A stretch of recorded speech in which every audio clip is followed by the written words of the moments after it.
आइए आज के वचन की ओर बढ़ते हैं और आज के वचन का विषय है थोड़ा सा अलग है। ये विषय के बारे में हम लोगों ने कभी बातें नहीं की है और आज के वचन का विषय है परमेश्वर के राज्य में नुकसान से फायदा। ये थोड़ा सा अलग टॉपिक है और आज हम देखेंगे कि जब हम जिंदगी में जीते हैं तो कोई भी चुनाव करने से पहले, यहाँ तक कि हम भाजी लेने से पहले, कोई भी खरीदारी करने से पहले 10 बार सोचते हैं कि इसमें मेरा क्या फ़ायदा है। तो किसी ने कल मुझे एक ऐप डाउनलोड करके दिया जहाँ पर ग्रोसरी हम जो भाजी है या फिर किराना है या कुछ भी है हम घर पे मंगा सकते हैं। और किसी ने कहा कि यहाँ पे बहुत फ़ायदा है, कभी कभी 1 रुपये में भी 1 किलो कांदा मिल जाता है, 1 रुपये में भी 1 किलो टमाटर मिल जाता है। तो मतलब हम डेली लाइफ में भी ये देखते हैं कि भाजी लेते समय भी हम भाजी वाले से ये कहते हैं, जब वो कहता है कि 30 रुपये पाव, तो हम उसको कहेंगे कि अब 20 रुपये से नहीं दे सकता, कल तो लेके गई थी और आज क्यों 10 रुपये बढ़ा दिया। मतलब बोलने का मतलब ये है कि जब भी हम नॉर्मल भी ज़िंदगी जीते हैं तो हम हमेशा ये सोचते हैं कि जो कुछ भी मैं कर रहा हूँ या जो कुछ भी डिसीजन मैं ले रहा हूँ उसमें मेरा फ़ायदा क्या है और मुझे कितना मिलेगा और मुझे कैसा मिलेगा। लेकिन जब परमेश्वर के स्वर्ग और नर्क और अनंत काल के जीवन की बात आती है, हम बहुत बार ऐसे नुकसान वाले फैसले करते हैं। ध्यान रखना, हम इतना सीरियसली सोचते नहीं है जब कभी भी ज़िंदगी में चुनने की बात आती है। आत्मिक तौर पर मैं बात कर रही हूँ कि प्रार्थना करनी है या नहीं करनी है। हम तुरंत फैसला कर देते कि नहीं, आज कंटाला आ गया, आज बहुत काम है, आज प्रार्थना नहीं करूँगा। जब बाइबल पढ़ने की बात आती है, बाइबल पढ़ने को तो बहुत ज़्यादा कंटाला आता है और 10 नहीं 100 कारण सामने आते हैं कि आज बाइबल क्यों नहीं पढ़ी। हम 100 कारण सामने दे सकते हैं। तो मतलब जब स्वर्ग नरक और अनंत काल के जीवन की बात आती है, चुनने की बात आती है, हम बहुत सहजता के साथ वो फैसले करते हैं। जैसे आजकल ये इंटरनेट में एक बार आप रील्स देखना शुरू करते हो या फिर एक कोई वीडियोस देखना शुरू करते हो, आपका 1 घंटा 2 घंटा कैसा जाता है आपको समझ में नहीं आता है। लेकिन जब हम प्रार्थना में बैठते हैं या जब हम वचन पढ़ने बैठते हैं या वचन सुनने बैठते हैं या फिर हमें चर्च आने के लिए कहा जाता है, तो हमें बहुत कंटाला आता है या फिर वो जो चीज़ें हैं बहुत कंटाल वाली बहुत क्या कहते हैं सैड लगती है। आज की भाषा में बहुत सैड है, अच्छी नहीं लगती है। लेकिन प्रियो, इस दुनिया में आज जब हम जी रहे हैं, बहुत सारे ट्रायल्स है, बहुत सारे टेम्पटेशंस है और शैतान आज हमारे जीवन को भटका रहा है, हमारे ध्यान को भटका रहा है।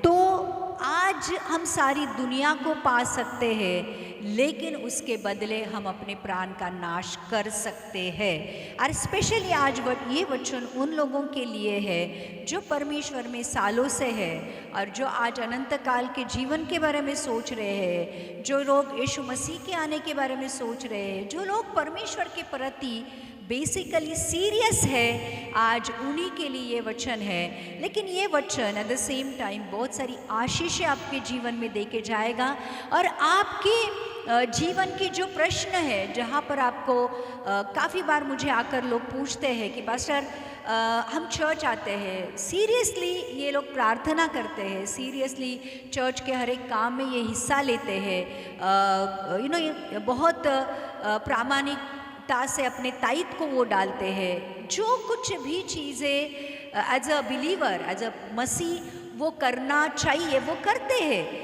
लेकिन उनके जीवन में बहुत दुख है, बहुत कष्ट है, छोड़ा जाना है या बीमारी है या बहुत सारे संकट है, प्रॉब्लम है। और फिर वो लोग जब भी कहते हैं कि जो भी परमेश्वर के प्रति हमारा जो काम है हम कर रहे हैं, लेकिन फिर भी हमारे जीवन में आज इतनी सारी प्रॉब्लम्स क्यों है।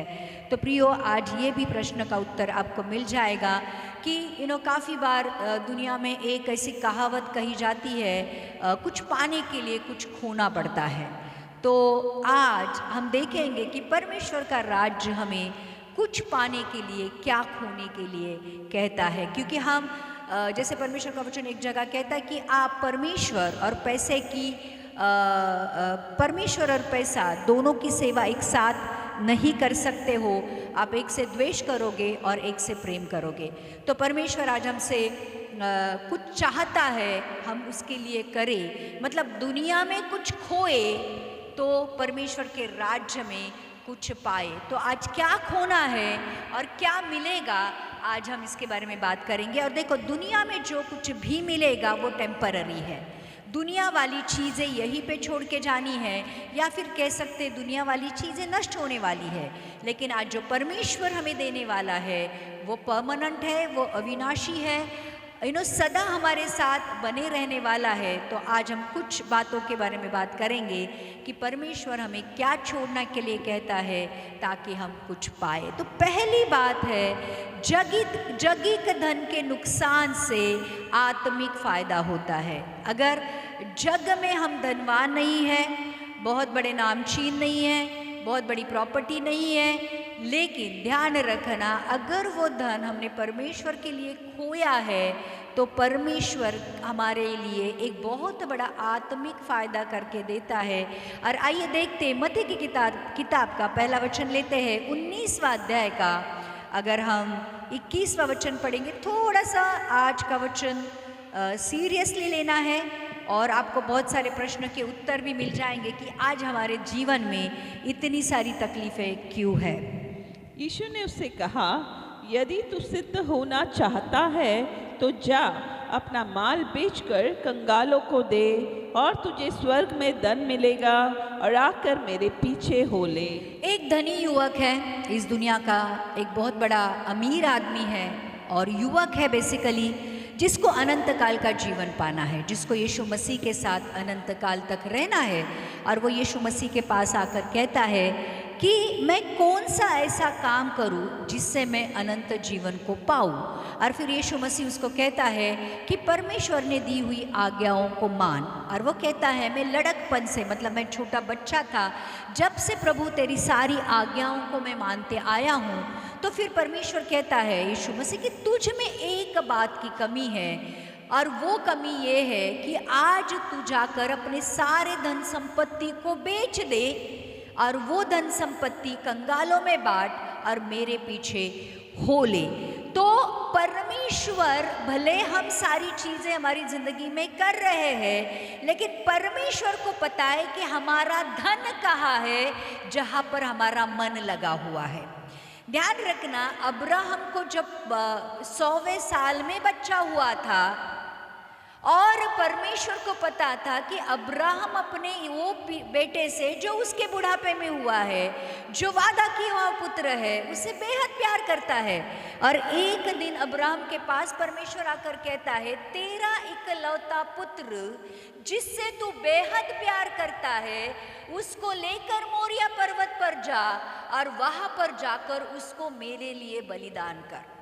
क्योंकि परमेश्वर को पता था कि अब्राहम इसहाक से बहुत प्यार करता है, लेकिन अब्राहम की परीक्षा परमेश्वर ले रहा था कि परमेश्वर के प्यार की खातिर क्या अब्राहम अपने इकलौते पुत्र को बलिदान कर सकता है। और अब्राहम तड़के सुबह उठता है और मोरिया पर्वत पर जाकर अब्राहम इसहाक को लिटरली उस वेदी के ऊपर बांध देता है, अपना सुरा निकालता है, उसको मारने के लिए लिटरली मारना चाहता है। लेकिन परमेश्वर कहता है कि अब्राहम, मैंने तेरे प्यार को जो मेरे प्रति है देख लिया है, तूने अपने इकलौते पुत्र तक को मेरे लिए देने के लिए चाहा या मेरी आज्ञा को माना, और परमेश्वर उससे प्रसन्न होता है। अब जब इस नई करार में हम आते हैं और एक धनी युवक अनंत काल के जीवन की तो बात कर रहा है, लेकिन वो कहता है कि मैं ऐसा कौन सा काम करूं जिससे मैं अनंत काल का जीवन पाऊं। लेकिन परमेश्वर यीशु मसीह जानता है कि इसका धन के ऊपर इसका मन है, इसके जीवन से अगर मैं धन निकाल दूंगा तो ये इसका मन मेरी ओर आ जाएगा, लेकिन फिर वही उसका वीक पॉइंट होता है। और लिखा है कि जब यीशु मसीह उसको ये कहता है कि अपनी धन संपत्ति को बेचकर कंगालों में बांट दे और मेरे पीछे हो ले तो तुझे अनंत काल का जीवन मिलेगा, लिखा है वो लड़का मायूस हो गया, उदास हो गया और वहाँ से चला गया। तो कभी कभी हमारी फाइनेंशियल सिक्योरिटी या हमारे पैसे या हमारे प्रॉपर्टी के ऊपर हमारा इतना ज़्यादा भरोसा होता है कि वो भरोसा परमेश्वर के भरोसे से या परमेश्वर के ऊपर के विश्वास से ज़्यादा होता है। और इसलिए पैसा, प्रॉपर्टी हमें परमेश्वर के विश्वास से दूर लेके जाते हैं और हमें ऐसा लगता है कि अच्छा काम करने से मैं अनंत काल का जीवन पाऊंगा, मेरे पास जो पैसा है, मेरे पास जो प्रॉपर्टी है, उसको मैं उसके द्वारा अच्छे काम करके मैं अनंत काल का जीवन पाऊंगा। तो प्रियो, ऐसा नहीं होता है। सिद्ध होने के लिए यीशु के पीछे चलना पड़ता है और परमेश्वर जानता है कि हमारा मन कहाँ है, क्योंकि वो धन को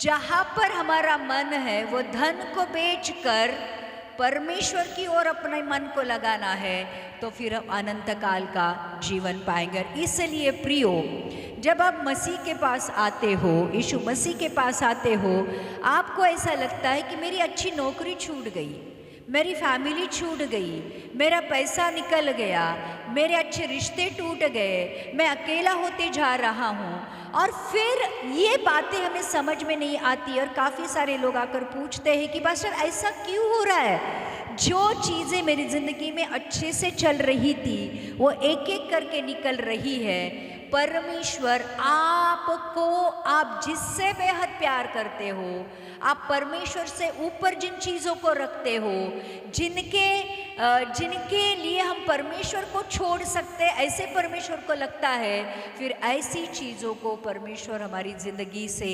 निकालना शुरू करता है, क्योंकि परमेश्वर को हमसे पूरे मन, पूरे प्राण, पूरी शक्ति और पूरी बुद्धि वाला प्रेम चाहिए होता है। तो प्रियो, जब परमेश्वर के विश्वास में आते हो और अगर प्रिय चीज़ें जीवन से निकलने लगती है, इसका मतलब परमेश्वर सच में हमें उसके रास्ते पर, उसके पीछे चला रहा है। क्योंकि ध्यान रखना, परमेश्वर के पीछे चलना है तो जो सबसे प्रिय चीज़ है उसको त्यागना है। और इसलिए जो मसीह लोग होते हैं उनको ऐसे लगता है कि मेरे पास बहुत बड़ी संपत्ति नहीं है, प्रॉपर्टी नहीं है, पैसा नहीं है, ये नहीं है, वो नहीं है, और वो कहता है कि परमेश्वर का राज्य और धार्मिकता की खोज करो, ये सारी चीज़ें तुम्हें मिल जाएगी। तो पैसा, प्रॉपर्टी के पीछे जाने से अच्छा है परमेश्वर के पीछे जाओ, क्योंकि परमेश्वर भी हमें धन संपत्ति से आशीषित करता है और उसमें कोई दुख ऐड नहीं करता है। तो प्रियो, पहली बात परमेश्वर आज हमसे ये कहता है कि अगर परमेश्वर के प्यार की खातिर धन संपत्ति को भी छोड़ना पड़ा तो भी बुरा सौदा नहीं है, क्योंकि उसके बदले परमेश्वर हमें अनंत काल का जीवन जो उसके साथ हम गुजारने वाले हैं देने वाला है। आमीन। दूसरी बात परमेश्वर हमें ये कहता है कि आत्मसमर्पण करना ही अच्छे फायदे के लिए एक बहुत बड़ा इन्वेस्टमेंट है। खुद आत्मसमर्पण करना परमेश्वर के राज्य में सबसे बड़ा इन्वेस्टमेंट है, या कह सकते हैं निवेश है। यीशु के पीछे चलना है, अनंत काल के जीवन में चलना है तो क्रूस को उठाकर चलना पड़ेगा। वही मत्ती की किताब का अगर 19वां अध्याय का हम 29वां वचन पढ़ेंगे तो जब इस धनी युवक जो आता है यीशु मसीह के पास और उसको कहता है कि अनंत काल के जीवन के पाने के लिए मैं क्या करूं, तो यीशु मसीह कहता है आज्ञाओं को पाल, लेकिन पहली आज्ञा यीशु मसीह जानबूझकर उसको नहीं कहता है कि तेरे सामने मतलब मेरे सामने तेरे लिए कोई और परमेश्वर ना हो, जबकि इस धनी इंसान के जीवन में उसका पैसा प्रॉपर्टी ही उसका परमेश्वर था और उसने परमेश्वर से पहला स्थान अपने पैसा प्रॉपर्टी को दिया था। और जब परमेश्वर कहता है कि उस जिसको तूने पहला स्थान दिया है वो तेरी ज़िंदगी से निकाल और मेरे पीछे हो ले, और वो नहीं चाहता था कि मैं पैसा प्रॉपर्टी से अलग हो जाऊं, और वो निराश होकर चला जाता। और जब ये बातें उसके शिष्य देखते हैं तो शिष्य कहते हैं कि प्रभु तूने सिर्फ कहा था, देखो हम लोग अगर देखेंगे कि पतरस, यूहन्ना, आंद्रियास, इन सारे ये जो मच्छी पकड़ने वाले मछुआरे थे, ये अपने मच्छी पकड़ रहे थे और यीशु मसीह ने उनको कहा मेरे पीछे हो लो, फॉलो मी। और लिखा है कि इन सारे लोगों ने जो उसके शिष्य थे अपने जाले वहीं पर छोड़ दिए और उसी हालातों में जैसे वो थे वैसे ही यीशु मसीह के पीछे चलने लगे। वो घर पे नहीं गए, नहाया नहीं, बैग नहीं भरा, अपनी फैमिली को अच्छे से गुड बाय नहीं किया, खाना पैसा या कुछ थोड़ा साथ में नहीं लिया, लेकिन जिस समय जब वो जाले धो रहे थे उसी समय जब यीशु मसीह ने उनको कहा मेरे पीछे हो लो, वो वहीं पे अपने जाले डालकर उसके पीछे हो लिए। अब जब धनी को देखते हैं वो लोग कि वो निराश होकर चला जाता है, और फिर वो यीशु मसीह को पूछते हैं कि फिर हमने जो तेरे लिए सब कुछ छोड़ दिया है, जैसे आज देखते हैं 19वां अध्याय का 29वां वचन पढ़ेंगे। और जिस किसी ने घरों या भाइयों या बहनों या पिता या माता या बाल बच्चों को या खेतों को मेरे नाम के लिए छोड़ दिया है, उसको 100 गुना मिलेगा और वो अनंत जीवन का अधिकारी होगा। अब ये पूछते हैं कि प्रभु हमने तो आपके लिए सब कुछ छोड़ दिया है। अब यीशु उनको उत्तर देता है कि जिस किसी ने घरों को या भाइयों को या बहनों को या पिता या माता या बाल बच्चों या खेतों को मेरे नाम के लिए छोड़ दिया है, उनको 100 गुना मिलेगा। कहाँ? परमेश्वर के राज्य में। ध्यान रखना, स्वर्ग में भी हमारे लिए एक बहुत बड़ी विरासत रखी हुई है। तो परमेश्वर ये कहता है आज जो कुछ भी आप पृथ्वी पर यीशु मसीह के लिए छोड़ोगे, स्वर्ग में उसका 100 गुना आपको दिया जाएगा। और लिखा है और वो अनंत जीवन का अधिकारी होगा। तो आज परमेश्वर के लिए जो कुछ भी यहाँ पर छोड़ना पड़ेगा।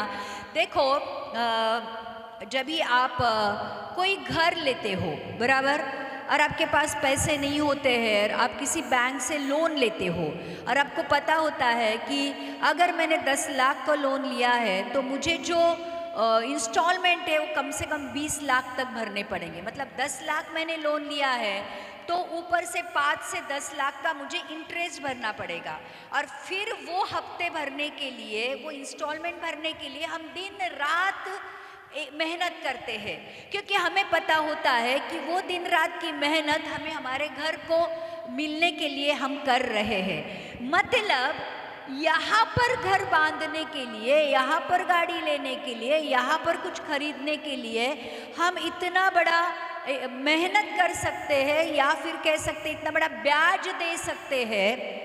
लेकिन जब परमेश्वर के राज्य की बारी आती है या परमेश्वर के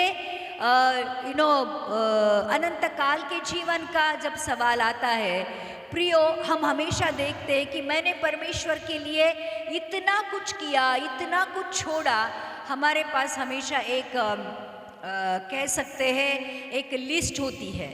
लेकिन प्रियो, आज परमेश्वर हमें ये कहता है, आज अगर अपने रिश्तों को आपने छोड़ दिया है, पैसे प्रॉपर्टी को आपने यीशु मसीह के लिए छोड़ दिया है, आपके घर बार को आपने छोड़ दिया है, खेतों को अगर आपने छोड़ दिया है, तो परमेश्वर का वादा यह है आपके लिए कि वो उसके राज्य में 100 गुना आपको वापस देगा। और इसलिए वचन ये कहता है, पल भर का ये क्लेश आने वाले दिनों में आपके लिए अनंत महिमा को उत्पन्न करेगा।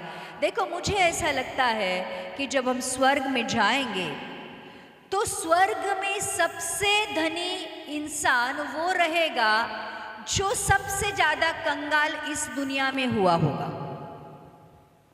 कितने लोग समझ रहे हैं?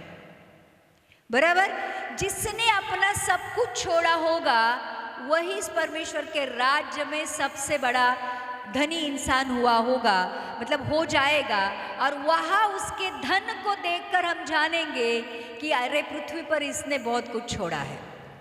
तो स्वर्ग में भी कैटेगरीज रहेगी डेफिनेटली कि कौन से मुकुट किसको मिल रहे हैं, मुकुट में कितने मोती है, कितना बड़ा घर हमें मिला है, और उसके वो देखकर हम स्वर्ग में भी जजमेंट कर पाएंगे कि पृथ्वी पर वो इंसान ने कितना कुछ परमेश्वर के लिए छोड़ा है। तो ध्यान रखना, जो भी चीज़ें हमें परमेश्वर से अलग करती है या फिर परमेश्वर का स्थान लेती है, उसे छोड़ना समझदारी है। फिर वो कितनी भी मौल्यवान, कितनी भी महत्वपूर्ण और कितनी भी जीवन आवश्यक क्यों न हो, अगर छोड़ देते हैं तो अनंत काल के लिए हम एक बहुत बड़ी इन्वेस्टमेंट करते हैं।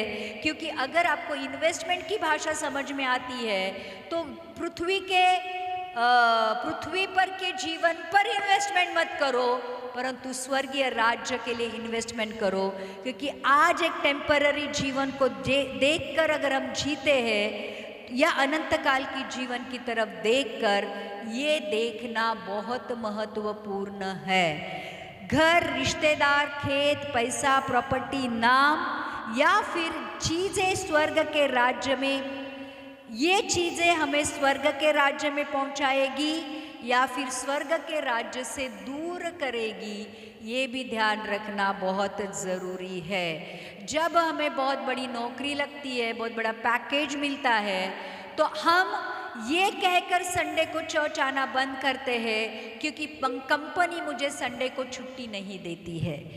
काफ़ी बार हमारे काम में इतना ज़्यादा व्यस्त हो जाते हैं कि महीनों हो जाते हैं प्रार्थना किए हुए, लेकिन हम प्रार्थना नहीं कर पाते। तो ध्यान रखना, जो कुछ भी ये छोड़ देगा, यीशु कहता है, क्योंकि यीशु का हिसाब जो है ना, देखो इस दुनिया में मुझे बताओ कौन सी बैंक आपको 100% रिटर्न्स देगी? कौन सी बैंक देगी 100% देगी? कोई भी बैंक नहीं। लेकिन परमेश्वर लिख के दे रहा है आपको कितना मिलेगा परमेश्वर के राज्य में। जो कुछ भी आप छोड़ोगे, समझो यहाँ पर आपने 10 रुपए छोड़ दिया, तो उसको 100 से मतलब 100 से उसको ये करो, मल्टीप्लाई करो, उतना आपको स्वर्गीय राज्य में मिलने वाला है। तो प्रियो, परमेश्वर का वचन ये कहता है, और उसके साथ हमें अनंत काल के जीवन में अधिकारी बनाया जाएगा। तो प्रियो, स्वर्ग में धन इकट्ठा करो, पृथ्वी पर नहीं। जो परमेश्वर के लिए सब कुछ छोड़ देगा, वो परमेश्वर के राज्य में, आने वाले राज्य में बहुत बड़ा अधिकारी बनाया जाएगा।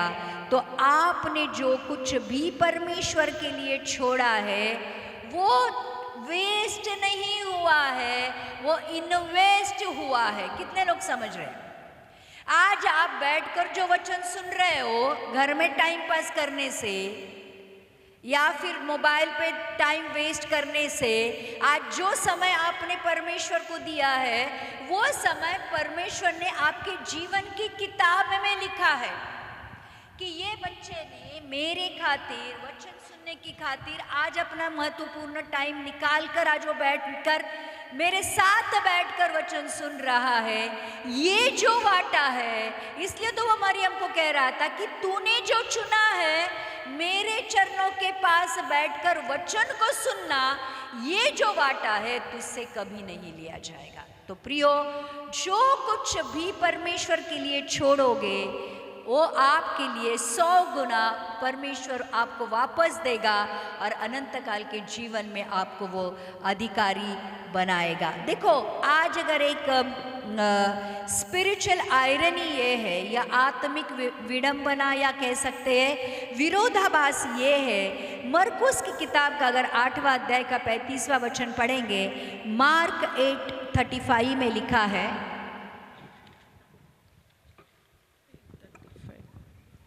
क्योंकि जो कोई अपना प्राण बचाना चाहे वह उसे खोएगा, पर जो कोई मेरे और सुसमाचार के लिए अपना प्राण खोएगा वह उसे बचाएगा। अगर इस दुनिया में आपके प्राण के लिए, शरीर के लिए अगर आप आपकी जिंदगी जी रहे हो, मैं मेरे प्राण को कैसे खुश करूं। जैसे एक कहानी मुझे बहुत अच्छी लगती है कि एक किसान होता है, उसके बहुत बड़ी खेती होती है, बहुत बड़ा फसल होती है, बहुत ज़्यादा उपज मिलती है, और वो सोचता है कि अब मैं मेरी सारी गोडाउन, सारी बखारे तोड़ दूंगा, नहीं बनाऊंगा, ये सारी उपज वहाँ पर रख दूंगा और प्राण से कहूँगा कि हे प्राण, खा पी ऐश कर ले, अब तेरी जिंदगी के बारे में तुझे सोचने की कोई ज़रूरत नहीं है। और परमेश्वर आकर उसको कहता है, मूर्ख, आज ही तेरा प्राण तुझसे लिया जाएगा, तो जो कुछ भी तूने कमाया वो किसका होगा। मतलब परमेश्वर का वचन ये कहता है, जो कोई भी परमेश्वर के लिए अपने प्राण को खोएगा वो पाएगा, वो अनंत काल का जीवन पाएगा। या फिर वापस पढ़ते क्या लिखा है, क्योंकि जो कोई अपना प्राण बचाने चाहे वह उसे खोएगा, पर जो कोई मेरे और सुसमाचार के लिए अपना प्राण खोएगा वह उसे बचाएगा। इसका मतलब है जो कोई भी परमेश्वर के लिए और परमेश्वर के सुसमाचार के लिए जो कुछ भी उसके पास है वो खोएगा, फिर धन हो, संपत्ति हो, वक्त हो, टैलेंट हो, जो कुछ भी है वो परमेश्वर के लिए देगा, वो उसको बचाएगा। लेकिन जो परमेश्वर से ही देगा लेकिन परमेश्वर के लिए कुछ नहीं देगा, वो प्राण को खोएगा। देखो, काफी सारे लोग होते हैं, प्रार्थना ही ये होती है कि नौकरी दे, पैसा दे, गाड़ी दे, बंगला दे, बच्चा दे, शादी होने दे, और दे दे दे दे दे, और मांगते क्या है, सारी भौतिक चीजों को मांगते हैं, सारी बड़ी बड़ी चीजों को मांगते हैं। लेकिन जब हम इन सारी चीजों को परमेश्वर से जब मांगते हैं, तो कभी सोचा है कि हमने परमेश्वर के लिए क्या किया है, या फिर हमने परमेश्वर को क्या दिया है। जो अपने प्राण को बचाएगा वो उसको खो देगा, लेकिन जो परमेश्वर के लिए अपने प्राण को खोएगा वो अनंत काल के लिए अपने प्राण को बचाएगा। ये एक बहुत बड़ी आयरनी है, एक बहुत बड़ा विरोधाभास है परमेश्वर के राज्य में। देखो, लूत की पत्नी की तरफ देखो, परमेश्वर कहता है, वो लूत को परमेश्वर ने सदोम और अमोरा से बाहर निकाला, नाश, उनका प्राण बचाकर बाहर निकाला। वो सदोम और अमोरा के ऊपर गंधक की वर्षा हो रही है, शहर जल रहा है, लेकिन जो लूत की पत्नी थी उसका दिल फिर भी उस सदोम अमोरा में अटका था। और परमेश्वर ने वचन के द्वारा उनको आगाह किया था, चेतावनी दी थी कि भागो, उस पहाड़ पर जाकर रुक जाओ, मतलब उस पहाड़ की तरफ भागो और पीछे मुड़कर नहीं देखना। एक स्ट्रिक्ट वार्निंग दी गई थी लूत के परिवार को कि पीछे मुड़कर नहीं देखना। लेकिन लूत की पत्नी पता नहीं क्या देखने के लिए पीछे मुड़ी, शायद उसका धन वहां पर था, इसलिए मन वहां पर लगा हुआ था। वो पीछे मुड़ती है और वो एक नमक का खंबा बन जाती है। तो प्रियो, वैसे ही है, जहां पर आपका मन अटका हुआ है वहां पर अगर आप पीछे मुड़कर देखोगे तो आप अपने प्राण को खो दोगे। और इसलिए परमेश्वर का वचन ये कहता है कि परमेश्वर के पीछे जाते समय सदोम और अमोरा को पीछे छोड़ दो, धन के लोभ को छोड़ दो। जिसने हमारे लिए प्राण दिए उसके हाथों में अपने प्राण को दे दो और उसके पीछे हो लो। कितने लोग समझ रहे?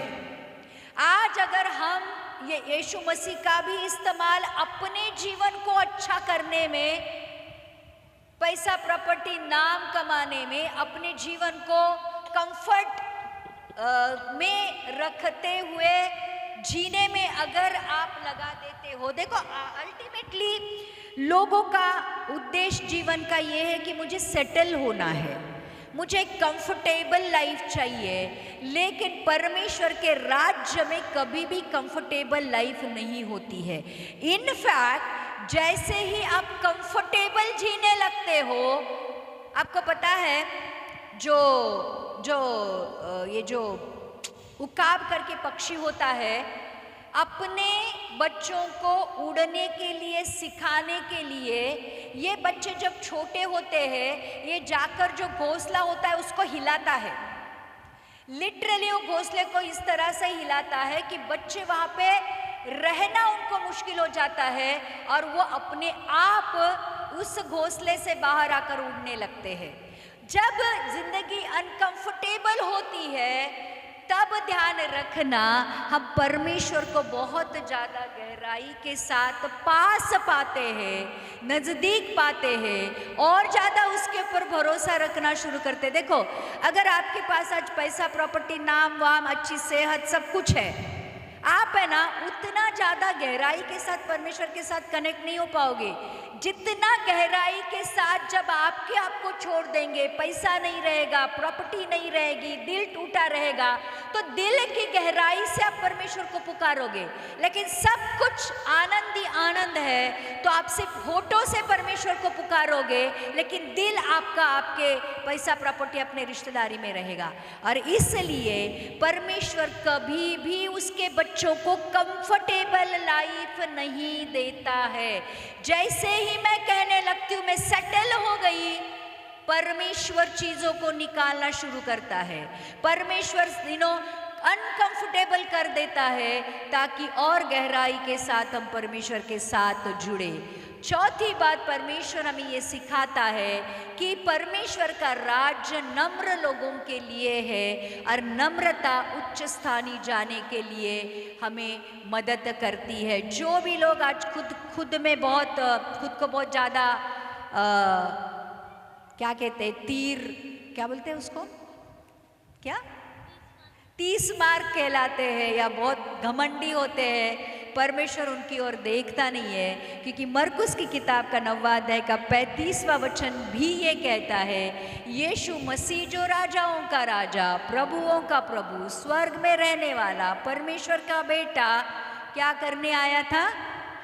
तब उसने बैठकर 12 को बुलाया और उनसे कहा, यदि कोई बड़ा होना चाहे तो सबसे छोटा और सबका सेवक बने। जो कोई भी बड़ा होना चाहता है वो पहले सेवक बने। देखो, परमेश्वर का राज्य उल्टा चलता है, ध्यान रखना। वो कहता है मेज पर बैठे हुए बड़े हैं या उसको खाना खिलाने वाले बड़े हैं। हम बोलेंगे कि जो मेज पे बैठे हैं, हम वेटर को कैसे बुलाते हैं? ए इधर आ, ए साफ कर, ए ये उठा। हम कैसे बात करते हैं? बराबर। जो गरीब लोग हैं हम उनके साथ कैसे बात करते हैं? हमारे हाथ के नीचे काम करने वालों के साथ हम कैसे बातें करते हैं?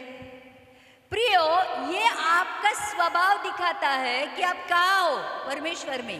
वचन ये कहता है जो बड़ा बनना चाहता है पहले इस दुनिया में सेवक बने, पहले सेवा करने सीखे, तब जाकर परमेश्वर आपको उच्च स्थान पर लेके जाएगा। अगर आप सेवा करवाते रहोगे तो ध्यान रखना परमेश्वर के राज्य में आपका कोई हिस्सा नहीं है। और इसलिए यीशु मसीह भी सेवा करने आया था, सेवा करवाने नहीं। और इसलिए उसने वो दिखाने के लिए अपने शिष्यों के पैर धोए और अंगोछे से पूछे। कितनी नम्रता चाहिए। जिस मनुष्य को परमेश्वर ने बनाया, जो स्वर्ग और पृथ्वी का मालिक है, सारी दुनिया उसके लिए और उसकी वजह से बनाई गई है, वो परमेश्वर पापी लोगों के पैर धोता है और अंगोछे से पोंछता है। कितनी बड़ी नम्रता उस परमेश्वर में है। और वही परमेश्वर चाहता है, अगर स्वर्गीय राज्य में उच्च स्थान चाहिए तो इस दुनिया में नम्रता के साथ चलना पड़ेगा। और ध्यान रखना, आज जब यीशु मसीह ने क्रूस पर अपनी जान दी, नम्र बना, ऐसे लिखा है कि यहाँ तक नम्र बना कि क्रूस वाली मृत्यु भी उसने सहन ली, तब जाकर परमेश्वर ने उसके नाम को ऊंचा किया, उसके नाम को सर्वश्रेष्ठ नाम दे दिया। कब? जब यीशु मसीह ने खुद को दीन किया, नम्र किया, यहाँ तक आज्ञाकारी हुआ कि कुछ भी पाप न करते हुए भी क्रूस वाली सबसे खतरनाक दर्दनाक मृत्यु को सहा, इन लोगों के इंसल्ट को सहा। तब जाकर परमेश्वर ने उसको उसके राज्य में बहुत बड़ा महान नाम दिया, सर्वश्रेष्ठ नाम दिया। मतलब ध्यान रखना, यीशु मसीह के नाम को भी महान करने के लिए पिता ने उसको क्रूस वाली मृत्यु दी। कितने लोग समझ रहे हैं? बराबर? तो परमेश्वर ये चाहता है कि अगर आपको परमेश्वर के राज्य में महान बनना है तो इस दुनिया में नम्र बनना पड़ेगा। बराबर? हम लोगों में इतना ज्यादा एटीट्यूड होता है, हम लोगों में इतना ज्यादा घमंड होता है, अगर कोई कहे जरा कुर्सी उठाकर वहां पे रखो, हम कहेंगे क्यों, तू नहीं कर सकता है। अगर कोई कहेगा थोड़ा झाड़ू लगा दे, क्यों, तेरे हाथ किधर गए। अगर घर में भी अगर हम बोलेंगे जरा पानी लाके देना, उठ और ले, मतलब अगर हम हमारे घर में एक दूसरे की मदद नहीं कर सकते हैं, अगर हम घर में एक दूसरे की सेवा नहीं कर सकते हैं, तो प्रियो परमेश्वर के राज्य में जाकर गरीबों की सेवा क्या करेंगे। कितने लोग समझ रहे हैं? हमें परमेश्वर के राज्य में प्रवेश करना है। यीशु मसीह आएगा तो यीशु मसीह के आने के लिए तो हमको नहा धोकर मेकअप करके नहीं बैठना है प्रियो, ध्यान रखना। मतलब यीशु मसीह के लिए मेरी शादी है, अब स्वर्ग में जाकर यीशु मसीह के साथ मेरी शादी है, तो मुझे अभी अच्छा मेकअप वेकअप करके इधर इस दुनिया के सबसे बड़ा अच्छा कॉस्ट्यूम लेकर बैठकर डालकर नहीं बैठना है। अपने जिंदगी से जो भी बुराइयां है उसको निकालना है, हमें यीशु मसीह जैसे स्वभाव में बदलना है, ये ध्यान रखो। और सबसे बड़ी बात हमारे जिंदगी में है, छोटे बच्चे से लेकर बूढ़े तक, और वो है घमंड। और घमंड हमेशा शैतान का स्वभाव है।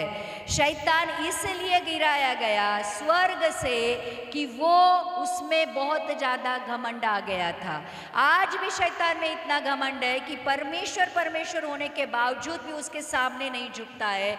और प्रियो, घमंड हमेशा शैतान की ओर से आता है। छोटे बच्चे को बोलो, 2 साल के बच्चों को सॉरी बोल, वो नहीं सॉरी बोलता है गलती करने के बावजूद भी।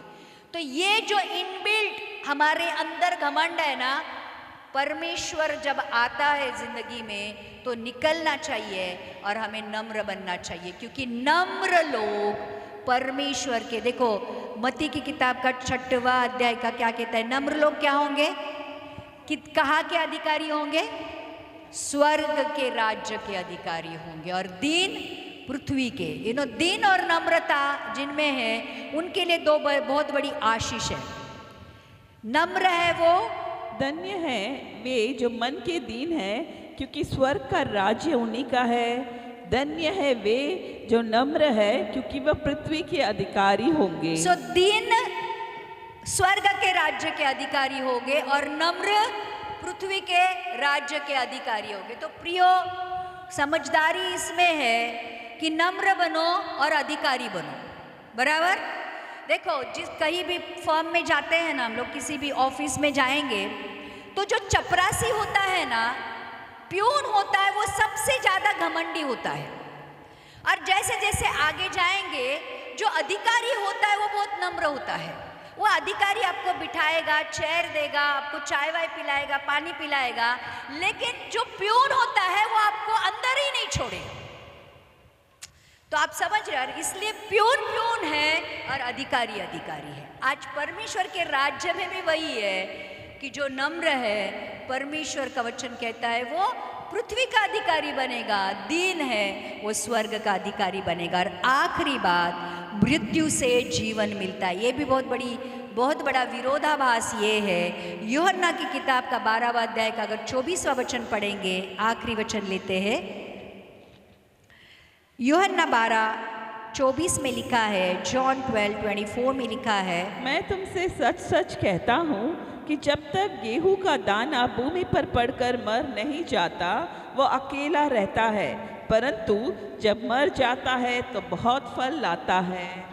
तो अगर आपके जीवन में आपको बहुतायत चाहिए, मैं आत्मिक चीज़ों के बारे में बात कर रही हूँ। काफ़ी सारे लोग ये कहते हैं पास्टर हमें आत्मा में बढ़ना है, पास्टर हमें आत्मिक चीज़ों में बढ़ना है।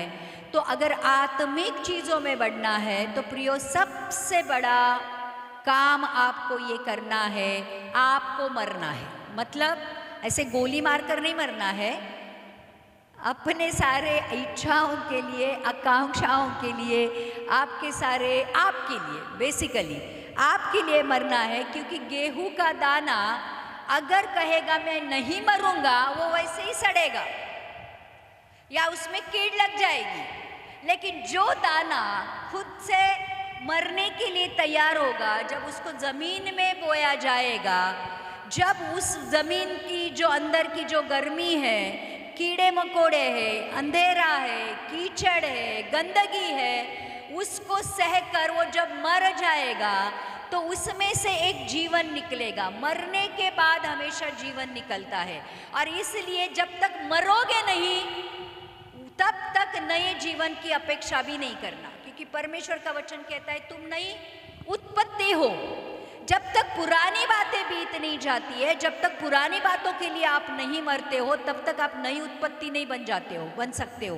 इसलिए गेहूं का दाना जब खुद मरता है तो उसमें से जीवन पलपता है, और वो जीवन हजारों गेहूं के दानों को पैदा करता है। आज जब एक मसीह खुद के लिए मरता है तो वो हजारों मसीहों को पैदा कर सकता है। ध्यान रखना, हमारे जीवन के द्वारा, हमारे प्रचार के द्वारा हजारों लोग परमेश्वर के पास आ सकते हैं अगर हम खुद के लिए मरते हैं और परमेश्वर के लिए जीते हैं। क्योंकि गलती की किताब का 2 अध्याय का 20वां वचन ये कहता है, पौलुस ये कहता है मैंने अपने आप को क्रूस पर टांग दिया। बहुत सुंदर वचन है। एक आखिरी वचन लेते हैं, खुद के लिए मरना मतलब खुद के इच्छाओं के लिए, खुद की योजनाओं के लिए, खुद के अपेक्षाओं के लिए मर जाना। अगर हम खुद को क्रूसीफाई करते हैं तो क्या होता है? पौलुस कहता है, मैं मसीह के साथ क्रूस पर चढ़ाया गया हूँ, अब मैं जीवित न रहा पर मसीह मुझ में जीवित है, और मैं शरीर में अब जो जीवित हूँ तो केवल उस विश्वास में जीवित हूँ जो परमेश्वर के पुत्र पर है, जिसने मुझसे प्रेम किया और मेरे लिए अपने आप को दे दिया। तो पौलुस यहाँ पे कहता है मेरी जिंदगी में एक तो मैं जिंदा रहूंगा या यीशु जिंदा रहेगा। जब मैं अपने आप को अपने आप के लिए मरूंगा तब यीशु मसीह के लिए जिंदा रह जाऊंगा। देखो, 2 जिंदगियां एक जिंदगी में एक साथ नहीं रह सकती। जब मैं मेरे लिए मरूंगी तब यीशु मुझ में जिंदा हो जाएगा, और फिर वो विश्वास, वो आशा, वो आनंद, वो शांति, सब कुछ मेरी जिंदगी में। देखो, जो भी इंसान अभी एक बात ये करो कि अभी काफ़ी सारे लोग ये कहते हैं कि मैं मरूंगा तो भी मेरे लिए अच्छा है, जीने का कोई फ़ायदा नहीं है। बराबर, बहुत सारे लोग ऐसे स्टेज पर आ जाते हैं कि वो कहते हैं कि जीने का कोई मतलब नहीं, मरूंगा तो भी अच्छा है। अब उस स्टेज को वहीं पे पकड़ो और कहो कि मैं मर गया और यीशु मसीह को लेकर चलो, और जो कुछ भी करोगे वो यीशु मसीह के लिए करो। कितने लोग समझ रहे हैं? खुद के लिए अगर आपकी जिंदगी खत्म हो गई है तो मर जाओ और यीशु मसीह को आप में से जिंदा होने दो। जो कुछ भी करोगे वो यीशु मसीह को सामने रखते हुए यीशु मसीह के लिए करो। देखो, आपकी जिंदगी कितनी शांति से भर जाती है, कितने आनंद से भर जाती है, क्योंकि अब इस दुनिया में मेरे लिए कुछ बाकी ही नहीं रहा।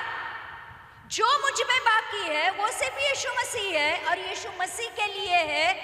तो इस दुनिया में किसी ने मुझे थप्पड़ भी मारा तो भी मुझे दुख नहीं होगा, कोई गाली दिया तो भी दुख नहीं होगा, कुछ मिला तो भी दुख नहीं होगा, नहीं मिला तो भी दुख नहीं होगा, कुछ खोया तो भी दुख नहीं होगा, कुछ पाया तो भी दुख नहीं होगा, क्योंकि अब मैं मेरे लिए मर गया हूँ और जिंदा इसलिए हूँ क्योंकि मसीह मुझ में जिंदा है। और जिंदा भी इसलिए हूँ क्योंकि मैं मसीह के लिए जिंदा हूँ। जब जिंदगी में ये स्टेज आ जाती है प्रियो, सही मायने में जिंदगी वहीं से शुरू हो जाती है। आज हमारी जिंदगी में दुख और दर्द क्यों है पता है? इसने मुझे लूटा, इसने मुझे भला कहा, उसने मुझे बुरा कहा, इसने मुझे मदद नहीं की, इसने मुझे गाली दी, इसने मुझे थप्पड़ मारा, इसने मेरा अपमान किया, इसने मुझे पूछा नहीं, इसने मुझे प्यार नहीं किया, इसने ये नहीं किया, उसने वो नहीं किया। क्योंकि हमारी अपेक्षा जग से है और जब जग अपेक्षा पूरी नहीं करता हम दुखी हो जाते हैं। लेकिन हम अपनी अपेक्षा जब परमेश्वर से रखेंगे, विश्वास परमेश्वर के ऊपर रखेंगे, आशा उसके ऊपर रखेंगे, परमेश्वर कभी निराश नहीं करेगा, परमेश्वर कभी लज्जित फजित नहीं करेगा, वो कभी भी दिल तोड़ता नहीं, वो दिलों को जोड़ता है। और इसलिए प्रियो, अगर सही मायने में यीशु वाला जीवन जीना है, सही मायने में मसीह वाला जीवन जीना है, तो आपको खुद के लिए मरना पड़ेगा। और फिर जब खुद के लिए मरोगे तो किसी ने अगर एक गाल पे चाटा मारा तो बिंदास दूसरा गाल दे दोगे, मार बेटा और एक मार ले, तसल्ली कर ले, शांति कर ले, एक गाली दे दी और 4 दे दे, कोई फर्क नहीं पड़ता। God bless you. ये स्टेज जब तक मसीह जीवन में नहीं आती है तब तक आपके अंदर घमंड है, तब तक आपके अंदर गर्व है। यीशु मसीह को कोई भी पाप नहीं किया था, कोई गुनाह नहीं किया, पकड़वाया गया, उसके मुंह पर थूका गया, उसको चाटे मारे गए, उसके दाढ़ी के बाल नोचे गए, उसके ऊपर कांटों का मुकुट डाला गया, उसके पीठ के ऊपर कोड़े बरसाए गए, उसके हाथों पैरों पर खीले ठोके गए, उसके ऊपर, उसके क्रूस के ऊपर लिखा गया यहूदियों का राजा। उसकी चेष्टा की गई कि अरे यहूदियों का राजा है, खुद को नहीं बचा सकता, खुद को मसीहा कहता है। लिटरली यीशु मसीह के मुंह के ऊपर थूका गया। अब राजाओं का राजा, प्रभुओं का प्रभु, स्वर्ग और पृथ्वी का निर्माण करता परमेश्वर के मुंह के ऊपर कोई थूकता है, परमेश्वर ने क्या करना चाहिए था? लेकिन लिखा है ऊन कतरते हैं वैसे मेमने की तरह, या जो मेमना बलि देने के लिए लेके जाते हैं उस मेमने की तरह उसने अपने आप को नम्र किया, दीन किया, क्योंकि उसको पता था अगर ये नहीं करूँगा तो मानव जाति उसके पाप से बच नहीं पाएगी। अगर यीशु मसीह इतना नम्र हो सकता है तो हमारे अंदर भी वैसी नम्रता जब तक नहीं आती है प्रियो, कभी भी नहीं सोचना कि स्वर्ग का राज्य मिलेगा। और इसलिए यीशु मसीह ने वो सब कुछ करके दिखाया जो हमें करना चाहिए। तो प्रियो, ये बहुत बड़ी आयरनी है, परमेश्वर का राज्य इस जग का नहीं है। अगर ये जग का होता तो यीशु मसीह कभी नहीं मरता, लेकिन वो इस दुनिया में मरने के लिए आया था, हमें बचाने के लिए आया था। और इसलिए अगर परमेश्वर के लिए नुकसान सहना पड़ता है, आनंद के साथ सहो, क्योंकि परमेश्वर आपके हर एक चीज का हिसाब रखता है।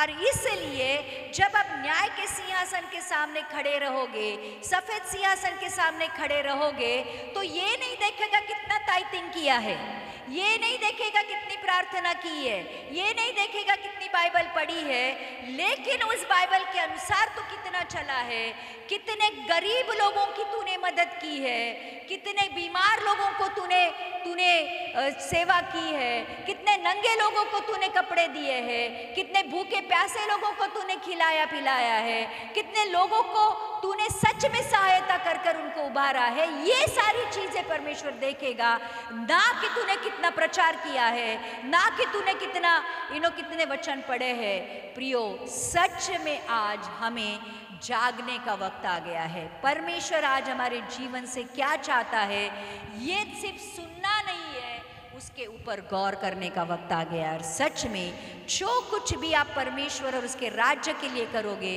वो कहता है 30 नहीं, 60 नहीं, 100 गुना आपको वापस दिया जाएगा, और वो वापस जरूर देगा। आइए हम प्रार्थना करते। प्रभु, धन्यवाद करते हैं इस वचन के लिए।